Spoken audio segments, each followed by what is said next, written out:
What is up, gamers? We are back with some Modern Magic Mondays for some more modern action. Thanks to everybody for tuning in to watch. We've got Jeskai Control versus Dimir Murktide or Dimir Murktide, whatever you want to be calling it. I don't know what you guys are calling it right now. Let me know. But shout out to all of our new subscribers coming and checking out the channel. We're getting closer and closer to our 1,000 mark that we're pushing for. We're at 838 at the time of recording right now. So awesome to see so many new faces. Part of that, of course, is because we're also got a little giveaway that we're doing over on Twitter, giving away one of those nightmare bundles there. So you get an extra chance to win the nightmare bundle for kind of the new set if you send a screenshot that you're subscribed to the channel. Of course, it's like a Twitter giveaway there, or X, whatever it's called. I call it Twitter still. I'm old. But yeah, we've got just things to start out here. Inquisition, let's kind of take a look at what the hand is. Teferi, we've got Wrath of Skies and 2 Flage. Yeah, Teferi makes perfect sense as a way to kind of get that out of the way early because, you know, the Dimir deck is a control-y deck. It's very tempo-based, right? You're going to be playing lots of cantrips. You're going to be kind of trying to land a threat and hope for the best. And look at this. We're just going to just chain Inquisitions here. And yeah, we got still rocking the 2 Flages and the Wrath of Skies. So, you know, the Flage is annoying if you're trying to rely on a frog. So getting rid of a Flage makes sense. Wrath of Skies, you know, a 1-for-1 or 2-for-1s can be tough, but it's going to be this matchup is going to be really interesting, and you're going to have to pay very close attention to kind of who has the advantage meter going their favor, right? How well are they getting a lot of cards drawn? How well are they able to land a threat? For the most part, the Dimir Murktide player is trying to land our Psychic Frog. They're trying to land a Murktide and be able to kind of close out the game. They also get access to Orcish Bowmaster, which is going to be a little bit challenging for the Jeskai player to kind of deal with, since, you know, they run the One Ring and things like that.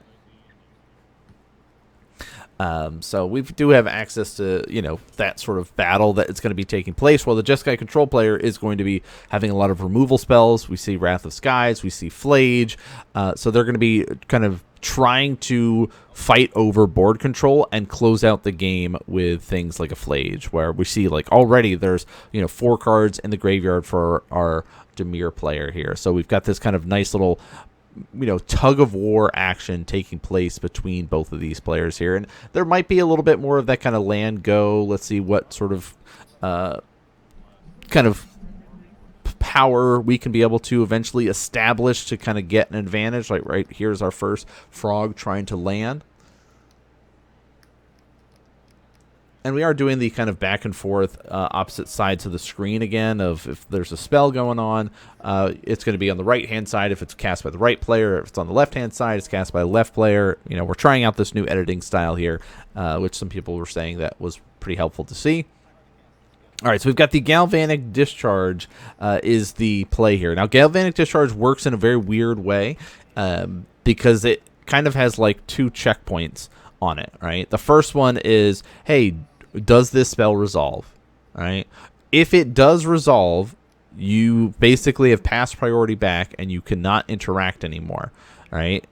So it says, you know, target the creature, you get 3 energy, then you pay any amount of energy and deal that much damage to the permanent. All right, so this is this kind of window of saying, if you let this resolve, I will then kill your creature. If you decide to fight me over this and discard cards from your hand, then this will be able to just give me energy. I don't have to pay any energy into it, but there's a small window where you basically say, does this resolve? It's one of those things, if you're not as familiar with Modern, or at least with how Galvanic Discharge works, there's this kind of little cool interaction there.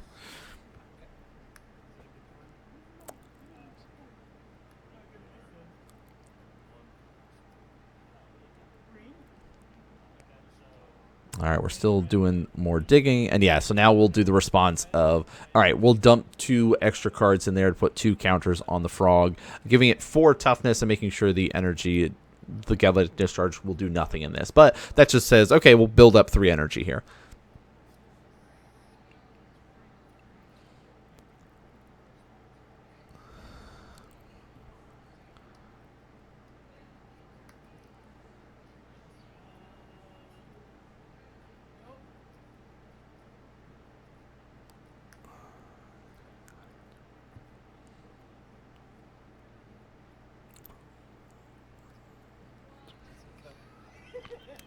All right, we're doing a lot more of the surveillance. That's kind of the Jeskai Control list runs more surveil lands than any other deck that I've played lately, and it's such an interesting way to kind of go about and set things up and try to constantly be making more informed decisions about what's going to be happening. And, you know, like the control list, so I'm running more lands than some other lists. I've been having a lot of fun with the Jeskai Control. You know, I've been playing it the last couple of weeks and been having a lot of fun with it. So now, okay, so here's the debate, right? It's like the back and forth about whether or not to get the energy. So here's the back and forth about whether or not to get the extra energy. One, it'll give me one extra just to make sure that I can be able to have more energy to pay into it. Right now, I'm going to get one extra. Basically, I'm making it cost 3, but then I'm going to pay 2 into it. But casting it for 3 is decent against Dimir Murktide because they run things that can just counter a spell that costs 2, right? I mean, I would have got blown out by Spell Pierce there, but it's like the Spell Snare is more common nowadays than Spell Pierces, so. And we've got the kind of like, all right, let's just go back and forth. We're just going to keep, again, trying to land a threat on the Dimir side. Here's a frog coming out. We'll see if we can be able to start getting some advantage, because really the goal is to have the frog land and start pushing for damage, right? You start pushing damage, you start drawing cards, you kind of are able to kind of keep that momentum going, that tempo side, and swing things. Now, our Dimir player is running the One Ring in their list, so it's like they have lots of ways to try to draw cards and kind of build up to these kind of later stages here.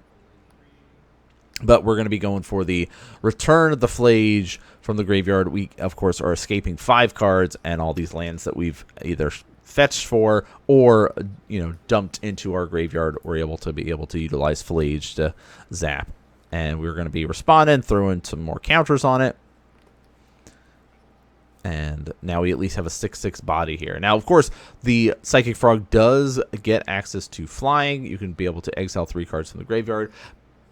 But we're at this kind of waiting stage, so it looks like a consign to memory in hand, so you could be able to try to counter some colorless spells, counter triggers, all right? So like right now we're going to be doing an attack trigger, Helix, all right, Lightning Helix, basically shift the life totals. Here's 3 damage to your face, I'll gain 3 life off of it, which the life gain is very relevant with the control list because it runs the One Ring and you're constantly drawing cards and taking damage. All right, was that another land? Let's push for damage. All right, so again, that advantage meter is more on the control player. Yes, there are 2 cards in hand for the Frogtide player, one of which looks like we do have the Orcish Bowmaster here. So we can do some messing with the triggers and do some response, but like the amount of cards in hand is a big deal in this matchup. And our Murktide player has constantly been having to dump to buff up and protect the frog, so we're going to do some fighting over it because it's like, all right, let's try to end the game. All right, if I can do this, I deal 9 damage and we can try to kill you. So it's like, all right, let's at least deal a 3. And he says, I'd like to try to kill you. And he says, hold up, there's a Bowmaster, so I've got a blocker.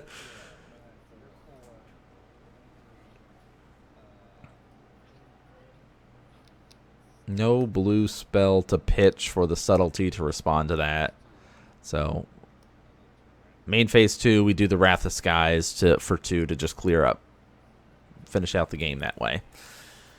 So, game 1 goes to the advantage of our Jeskai player, but now we get into the sideboards. Dimir player gets to go second. We're not showing too much of the sideboard action, but one of the things to note, it's like, both players are going to be trying to go and fight over different spells, different triggers, so it's going to be like, okay, do we have more blue spells that we can bring in, some more counter action to be able to go for? That's going to be helpful. If there is graveyard hate that our frog player could be able to use, like surgicals often come in.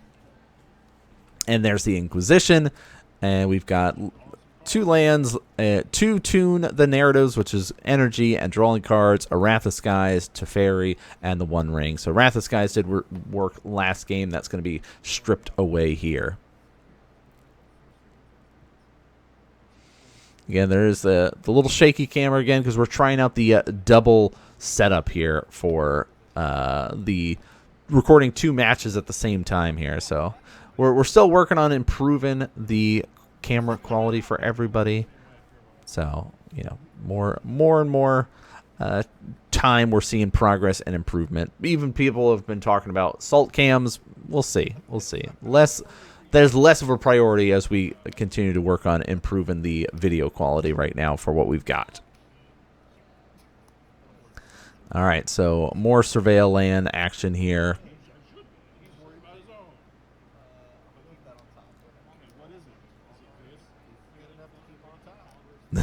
He says, what is that card? Is it good? It's good enough to keep on top, yes.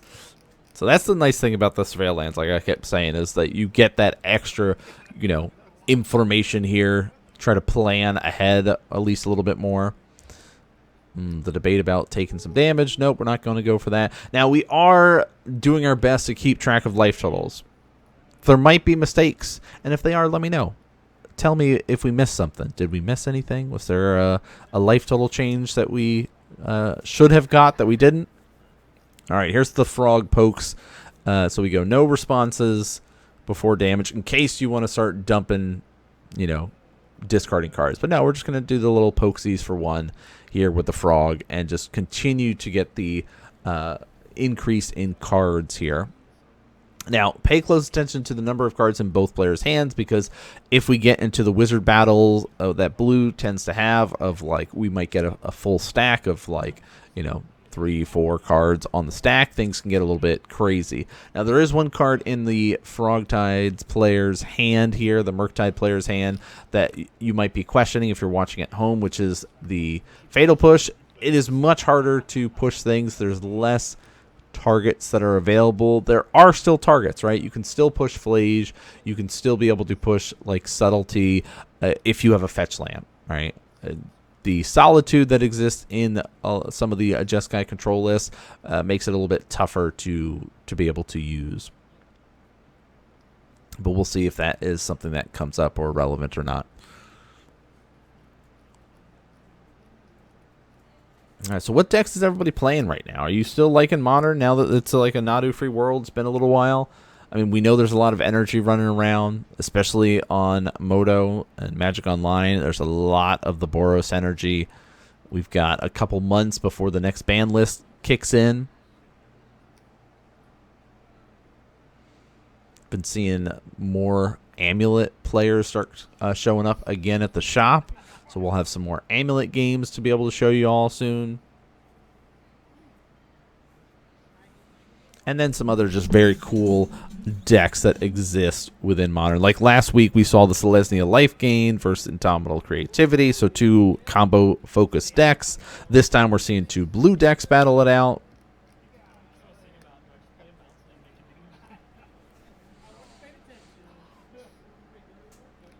All right, Arena of Glory is very nice for the kind of escape cost there. We'll see how relevant it's going to be for this, because no Flage currently. Yeah, so they're just like confirming life totals, which is always good as you're checking as you deal damage or do things. It's like, hey, you know, I got you 17 right after that. Confirming, yes. So not going to take the extra damage. We're going to try to dig and draw some stuff with Tune the Narrative. Also build up the energy count, which is met with an Orcish Bowmaster. So it says, hey, that's cool. What if I have an extra threat coming your way here? So you can have the energy, but this is going to be painful for you. And having the Wrath of Skies in the graveyard makes this even tougher. We really need a Wrath of Skies here to clear the board, because, you know, 2 creatures that, of course, have that converted mana cost of 2 is nice. Now, there is a counter spell in hand, but we're going to attempt to land a 1 ring here. Yeah, it's dangerous because of the Bowmaster, but the protection buys us a turn. Then we could try to do stuff, but hey, we got a Consign to Memory in response to it. There was a little bit of a back and forth here as we were trying to counter the triggered ability or the cast ability of hey, I would like to gain protection. It's like, let's counter that ability. Oh, wait a minute. Let's counter the actual spell. Let's play the game the way we should be playing here. You know, just the fun of the weekly adventures here at the shop, because this, of course, is recorded up every Tuesday night for our weekly Modern event that we have. Very cool stuff to be able to go and play at the shop. There's about 4 rounds that we do. Usually I'm able to play out and try to get at least 3 rounds in. Of course, all depends on how the rest of the week and everything is going. Some days I get lucky and able to stay all 4 rounds, but it's been good. We've been getting some games in with everybody and learning the Jeskai Control matchup a little bit more. So we're attempting to do another One Ring and is going to be hit with a counter spell in response here. So 2 One Rings in the graveyard taken out, dropping down to 11 life. So clock is still ticking, but now you know, we talked about pay close attention to the amount of cards in hand, because you could just end the game with a frog, right? We've talked about it before, of just you kind of can count it up and be like, all right, do we go for it, right? And that's the count right there. You see it. 1, 2, 3, 4, 5. Would be 6, 7, 8, 9. All right, is that enough to kill? Next turn. Not this turn, though, of course. Dropping down to 7. Even if we dumped our whole hand, it still would be left with about like 1 life or 2 life there. And then if you are doing all of that and you're hit with a Wrath of Skies, you're just blown out, and you're like, well, I have no way to try to finish that off, right? I can't quite end the game there. But here's the Flage going to come out and at least be able to, you know, the option is to go for the Frog or the Bowmaster, but the Frog is a dangerous pick because there's a full grip over on the other side, so we can kind of try to push for the Bowmaster. This allows a little bit more flexibility, more draw spells, have access to the One Rings, things like that. And then there's the pass, which will be met with the Surgical, stripping away the real top-end endgame threat, the swinging threat that exists there with that. So quite a bit of cards, but we're going to attempt to fight over it. Here's a counter spell, and then there's the Spell Snare fight. So nice little full stack, 3 cards going off. All boom, boom, boom. And there's the Surgical, which will hit the Flage. And there are 3 Flage in there, but this gives you a great idea of what else is in the list, what else is in there post board to be kind of aware of and kind of be scared of there.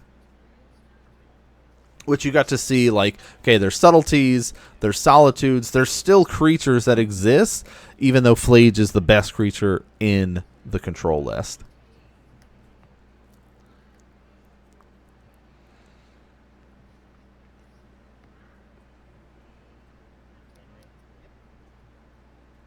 All right, 10 to 18. Get the Surveil on. We're fine with keeping the little cantrip there. Helps us out. There's the Preordained. Scry 2, draw a card again. Setting up for future turns. Looks like that was a Murktide and an island there, which, you know, that's fine. I believe there's already a Murktide in hand, so it's like finding other spells is more important here. So we'll again just kind of poke up. Here's 3 damage. Just sort of keep setting up here and leaving us the option for a little bit more interactions with things, right? We've got a Murktide as well as that kind of follow up there with the double blue. Dumping some there. We got a big Murktide, which is going to be very tough to have to fight against. Basically trying to close out the game within this next turn or 2 here for the Murktide player.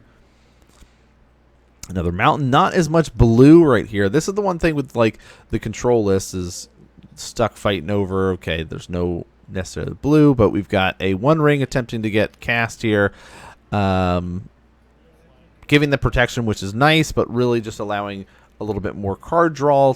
Is this the stabilization point we've talked about within Modern? How the One Ring is such a, you know, momentum swing in the opposite direction. We see a One Ring attempted to be cast over on the Frogtide player, which is met with a counter spell, and now we're going to start digging. Now that we know Coast is clear, cannot be able to cast another Orcish Bowmaster or anything in responses, so we can kind of at least buy ourselves a turn here and hope to draw into stuff that will help protect us here, but we're going to start getting pinged down from the one ring, and we're staring down an 8/8 Murktide. So that's kind of our priority focus there that we need to be able to deal with.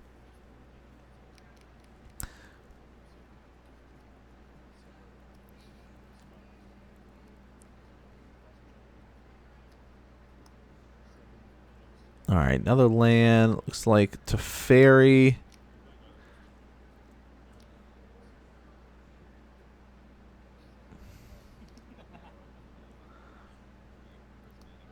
All right, Prismatic Ending. Exile target non-land permanent with mana value X or less.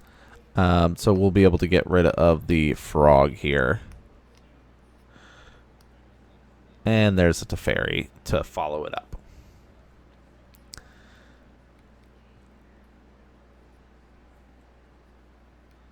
Which will bounce the Murktide back to hand, and then we're kind of set up there for kind of trying to clear it. Yes, Teferi dies here. Sadness on the stack, you know. But we might be stabilizing here. We know that there's a very good chance that a Murktide will come out again. And if that's the case, we're okay about it. But Frog's going to come out, which, again, it puts that kind of risk of you never know when they're going to go off and attempt to kill you. Plus, the ability to continue to draw cards makes things really risky and really tough to have to be fighting over. And then we were making some jokes about the Dimir Murktide player is going to start playing Blood Moon there. Well, there is that new, of course, lovely little merfolk wizard that turns all non-basics into islands. So not quite Blood Moon, but, you know, same sort of deal. All right, so we do get the Murktide coming out as a 4/4. So again, setting up as many threats as possible here, dropping down to 5 for the fetch. Then, of course, have the one ring to put to 3. So really hoping for Wrath of Skies to kind of clean things up. But even with that, like, the Murktide is really the biggest issue. Wrath of Skies doesn't really hit that the way you want it to. You'd have to dump more energy into it. And with the double blue that's set up for the Frogtide, you kind of have to kind of identify there's a good chance that there's a counter spell sitting on the other side. So we're up to 6 mana, 7 mana there off the fetch. Throw another land into the graveyard. Take 2, go to 3.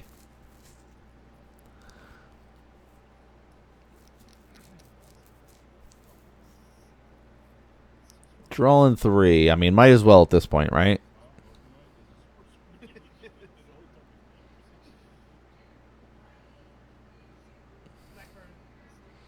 All right, Mystic Gate, nice little filter land. Couple decks still run filter lands. Jeskai Controls one. Every now and again, you'll see the Golgari decks, Yawgmoth lists run their filter land in there. Just trying to reorganize and set up the lands. What do you guys think of the basic lands here? We got some really cool ones on both sides. All right, like the Secret Lair, Islands and Swamps over on the right-hand side. Then the Secret Lair, Plains and Mountain, as well as the Convention in a Box Plains there. So I'm a big fan of basics and spicing up your decks with different basics. You guys, if you've been watching for a while, you know that. All right, we got a Solitude that will help at least be able to blink out of existence this lovely little Murktide. And we did the Arena of Glory to get some haste action here. Swinging 3, going to 6. Now, here's still the risk. There's 3 cards in hand. Oh, there's another push. So 4 cards in hand. That would be 5, 6, 7. Really, it's like, can you end the game here, push for enough damage that the one ring trigger kills? So that's 3 total. And he's always going to be attacking. There's another card drawn. Yeah, so not opting. I mean, there's the pushes in hand. I guess, is the risk like you start to dump cards and then you get blown out by something here? I don't know. I guess it's just like that. Play it safe. do the chip damage, right? If we get them to 3, the Jeskai Control player dies to the 1 ring.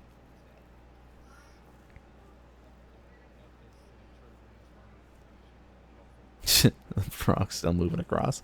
Hey, here's some pushes.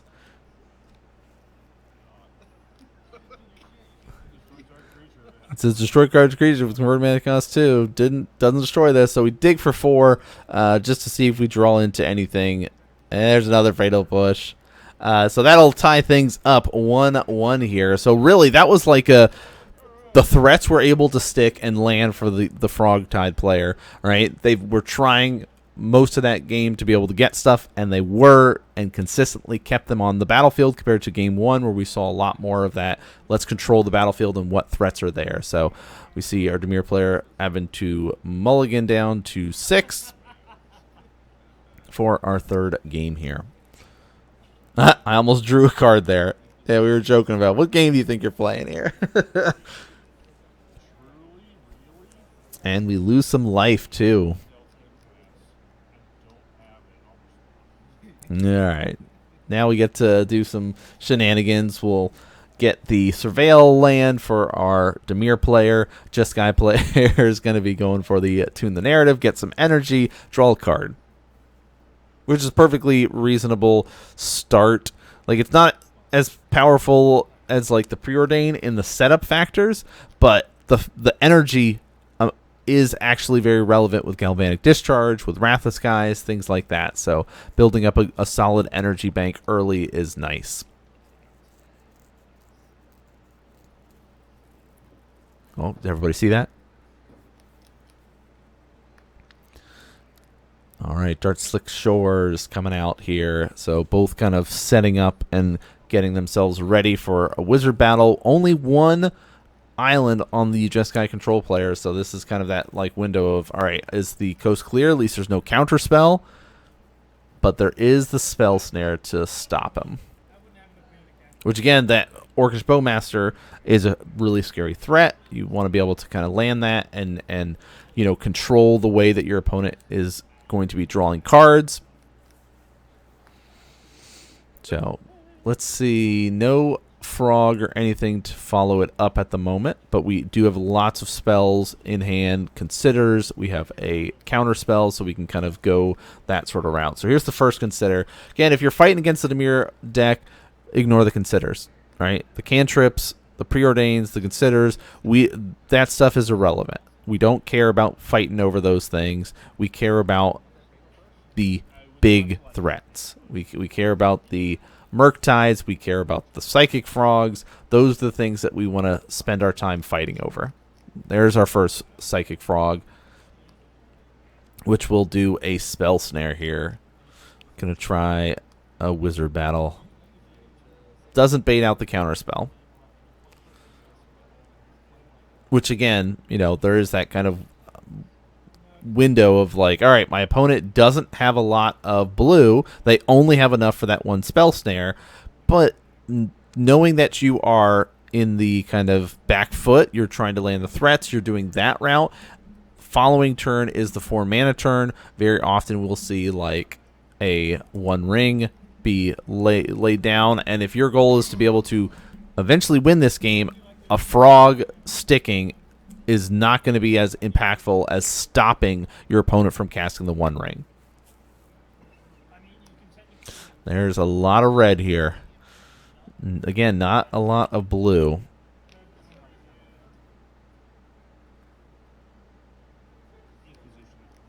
Let's start a little fight. Inquisition. Let's take a look at what the hand is. Subtlety, Galvanic Discharge, Solitude, and the 1 ring. So Galvanic Discharge is gone. Now we're left with these other annoying evoke creatures. But you could see why the 1 ring was not tried to fight over and cast on turn 4 there, or turn 5. It is part because of having access to Subtlety and Solitude. You want to be able to fight over things. And let's see if that is going to be the time to fight. Psychic Frog attempts to come down. We're going to do this Subtlety in response. Opponent can decide to put it on top or the bottom. So we decide to do that. But we do this kind of little bit of a reset there of just like, oh, you didn't evoke it. You are hard casting it. So let's fight over that and do the counter spell.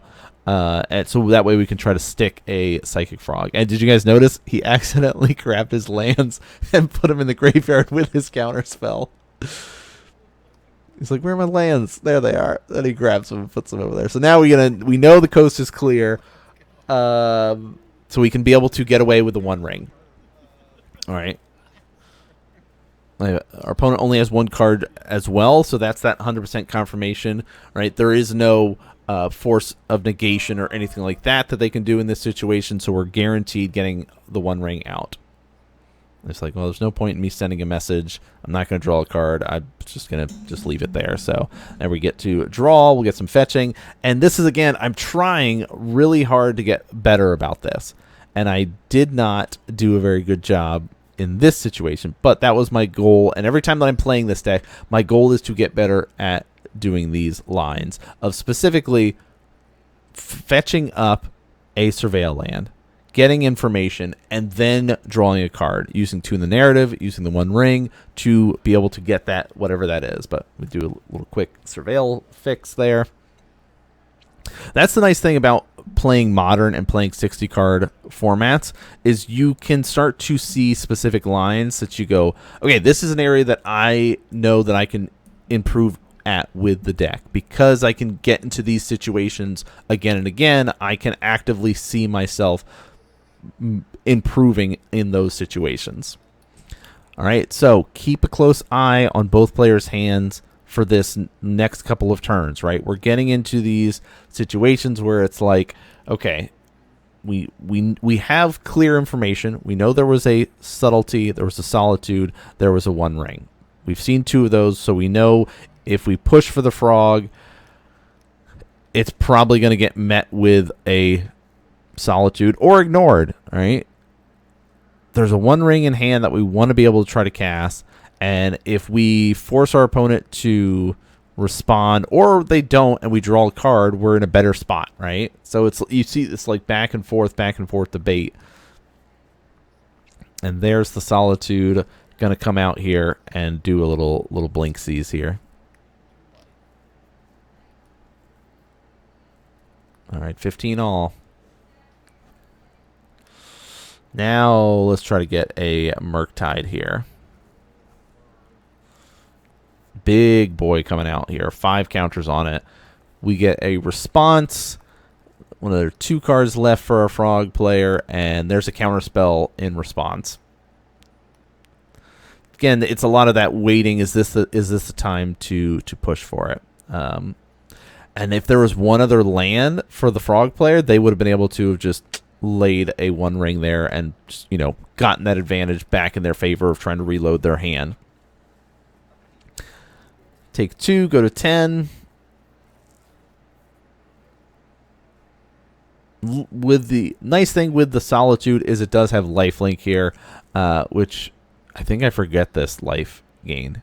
You see me write it down, but editing it, I did not. So technically, the Jeskai player is at 13. Frog player is down to 12. Maybe. Unless I messed up the life totals, which is very possible. Hey, here's a One Ring. Let's draw 3 cards in response. See if we can draw into a counter spell or something to fight over it. Invert polarity. Choose target spell, flip a coin. If you win the flip, gain control of that spell. You can choose new targets. If you lose, you counter it. So it's a win-win. We win. We're going to roll a dice, go call even. We get a 6, so we now get access to the One Ring. We'll replace our existing One Ring. All right, we steal this spell, get to cast it. Now, there's this debate and conversation back and forth. Who gains protection? If you cast it, you gain protection from everything. The Dimir player did not cast it. The Jeskai player casted it. So now there's this debate back and forth between many of the onlookers and other people in the shop asking about that. and we're sitting here trying to decide, what do you think? Should a player gain protection? Should the Jeskai player? Should the frog player never actually got to cast and resolve the spell? Does anybody get protection? Nobody gets protection? What do you think? Leave a comment. We'll let you know what the actual answer is by the end of the video, but we're back and forth about it. You see like this big debate and discussion about, well, you cast this. I did not know at the moment, and our frog player did not know at the moment. We had ideas of which way it should go, and there was a lot of discussion from the audience, if you will.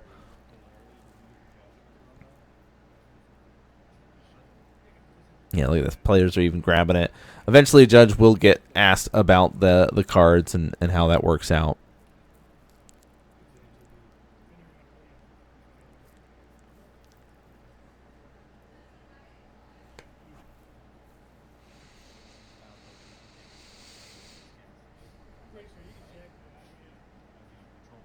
Some players are saying that because I am the one casting it, the control player.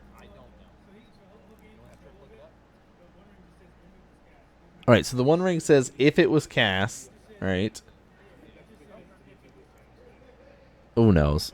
Who knows? But let me know what your comment is, because we'll let you know by the end what the actual answer is. And there's this argument of, listen, you've been wrong before. How should I believe you?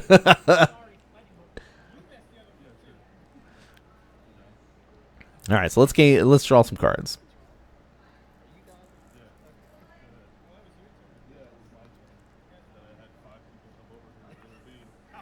Yeah, the One Ring there could have swung things back to the Murktide player if the invert polarity wasn't there. But now look, 2 cards compared to like the 6 cards for the control player with a lifelink Solitude out there. So life total, the players are discussing different life totals between things, and that's very likely that I miss life totals differences here and there. I think the Sink into Stupor as a land I might have counted as taking 3, that maybe that didn't happen. Maybe it entered tapped. I can't remember now. But you let me know. There's a push, and it's like, okay, why are you pushing that? But now it makes sense because we're attempting to do this Murktide here. Murktide for 2.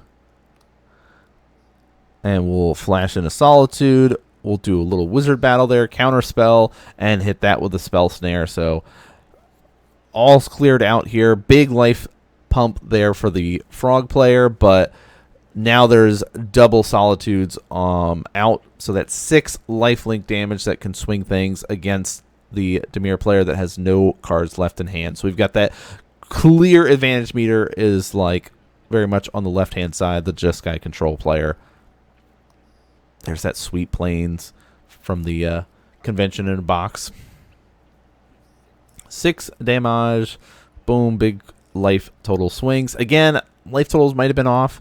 I did my best to try to keep track of it as I was editing and putting up the card images for everyone to have a better idea of what is happening on screen.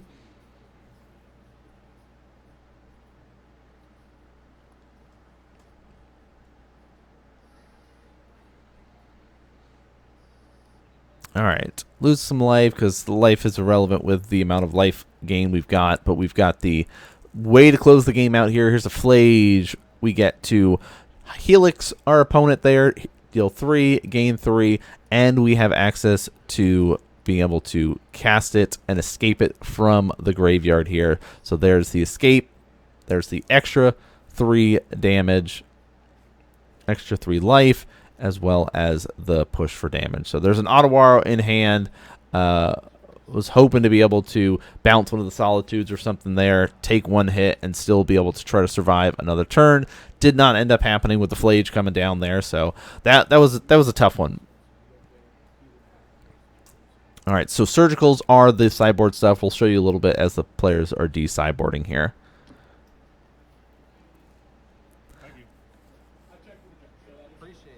So we did check with the judge. The confirmation was neither player is going to gain protection. right? Yes, you're stealing the spell, but you weren't the one that originally tried to cast it, so you do not gain the protection. And then, of course, the player that was originally trying to cast it never actually got to cast it, so they do not get that protection either there. But there's our adventures there. 2 awesome blue decks, 2 very popular decks within Modern. If you're going to be playing Modern, you're going to be seeing both those running around at your LGS as well as on Moto there. But that's going to do it for this episode. Thanks so much for tuning in and watching, everybody, and I'll see you all next game.